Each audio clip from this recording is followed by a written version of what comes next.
A spring having a spring constant K is fixed to a vertical wall as shown in the figure. एक spring है, spring constant K है इसका. A block of mass m moves with velocity v towards the spring from a parallel wall opposite to this wall. एक block m मास का और ये v की speed है इसके पास और ये इस तरीके से गया. The mass hits the free end of the spring compressing it and is decelerated by the spring force and comes to rest and then turns back till the spring acquires its natural length and contact with the spring is broken. In this process, it regains its angular speed in the opposite direction and makes a perfect elastic collision on the opposite left wall and starts moving with the same speed as before towards the right. The above processes are repeated and there is periodic oscillations. What is the maximum compression produced in the spring? Maximum compression बताना है. और what is the time period of the oscillation? Time period of the oscillation बताना आपको.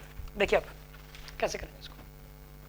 सबसे पहली बात तो इसकी वेलोसिटी v की है, इसके पास काइनेटिक एनर्जी है, ये दबता चला जाएगा. स्प्रिंग जैसे जैसे दबेगा ना, कंप्रेस होएगा, वैसे वैसे इसकी जो काइनेटिक एनर्जी है वो इलास्टिक पोटेंशियल एनर्जी में जाएगी.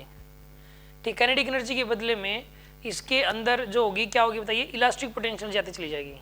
जब इसकी एक टाइम आएगा कि पूरी की पूरी काइनेटिक एनर्जी इलास्टिक पोटेंशियल में चली गई, उस टाइम मैक्सिमम डिफॉर्मेशन होगा. उस टाइम क्या होगा, मैक्सिमम डिफॉर्मेशन.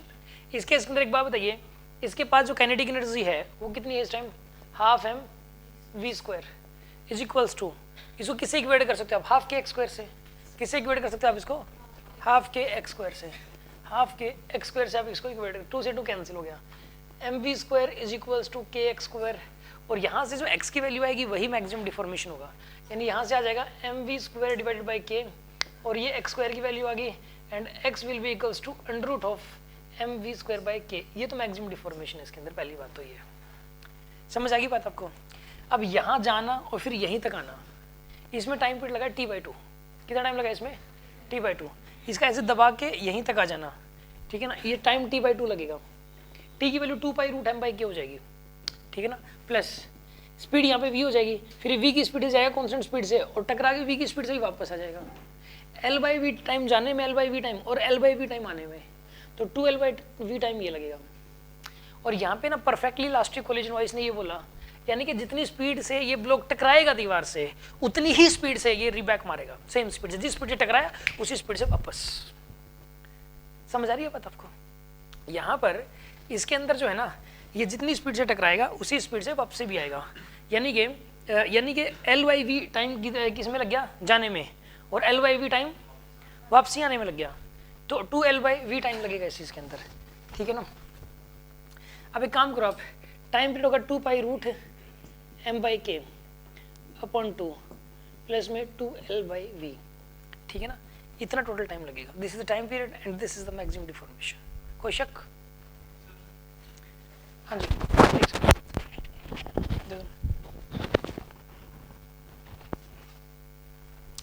जो स्प्रिंग के अंदर कंप्रेशन होएगा सर वो हाफ होएगा सर, जो उसका मतलब एम्पलीट्यूड का. ये किसने कहा, एम्पलीट्यूड के बराबर ही होगा. एम्पलीट्यूड के बराबर होएगा सर, वो कैसे सर, एम्पलीट्यूड के बराबर कैसे होएगा सर?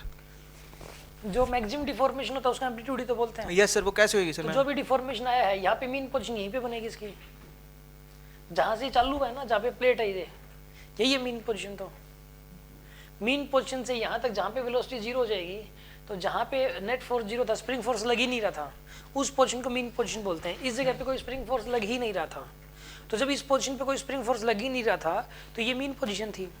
अब यहाँ पे इसकी वेलोसिटी घटते घटते 0 होगी, तो मीन पोजीशन से जहाँ तक वेलोसिटी 0 हो जाती है उसी को तो एम्पलीट्यूड बोलेंगे और उसी को मैक्सिमम डिफॉर्मेशन बोलेंगे. तो सर यहाँ स्प्रिंग एसएचएम कर रहा है सर? यहाँ एसएचएम नहीं हो रही. क्यों नहीं हो रही? आधे पार्ट में तो एसएचएम हो रही है. Yes sir. यहाँ से गया और यहाँ तक आ गया, एसएचएम हुई, बट इसे आगे एसएचएम नहीं हो पा रही है. तो सर ये जो स्प्रिंग एसएचएम कर रहा है सर, मतलब नहीं कर रहा सर? हाँ, आधे टाइम के दौरान हुई एसएचएम. Yes sir. तो उसका सर एम्पलीट्यूड सर, मतलब जो ये ब्लॉक का है एसएचएम का, वो बराबर है सर? नहीं, इधर तो ये पता नहीं कितनी डिस्टेंस है, दीवार से जितनी मर्जी पीछे होती है. तो यस सर, ये जरूरी नहीं, यहाँ तो उसने 2 मीटर आगे जाए, इधर तो डिपेंड करता है कि दीवार यहाँ से कितनी दूरी पर है. तो सर फिर आपने इसका सर टाइम t/2 कैसे ले लिया सर? तो यहाँ जाना और यहीं तक आना स्प्रिंग कॉन्टैक्ट में रहा है.